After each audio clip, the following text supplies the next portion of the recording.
அமித்ஷா வீட்டுல காத்திருந்தான், அதிமுக பார்ட்டிய அடகு வச்சான். இப்போதும் மாப்பிள்ளை இவருங்கதான், ஆனாலும் சட்ட இவருதுல.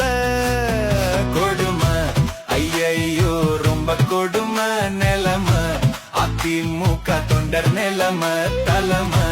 கூட்டணிக்கு யார் தலைமை அடிமை, இந்த ஆளு டெல்லி அடிமை.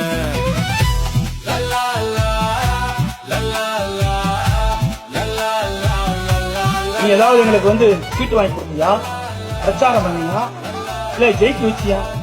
எதுவுமே செய்யல. நீ ஏன் உரிமை கொண்டாடுற? வருகின்ற நாடாளுமன்ற தேர்தல் மட்டுமல்ல, அடுத்து வருகின்ற சட்டமன்ற தேர்தலிலும் பிஜேபி கட்சியுடன் அனைத்து இந்திய அண்ணா திராவிட முன்னேற்ற கழகம் கூட்டணி இல்லை என்பதை தெளிவுபடுத்துகிறேன். நீட்ட திணிச்சான் பாஜகதான், நிதிய மறுத்தான் பாஜகதான், இந்தி திணிப்பும் பாஜகதான், தமிழர் வெறுப்பும் பாஜகதான். எதையும் எதிர்த்து கேட்கலப்பா எடப்பாடி ஒரு காலிடப்பா, இதுக்கு மேல வாய்ப்பில்லப்பா. உங்க கோமாளி கோஷ்டிக்கு ஒட்டில்லப்பா.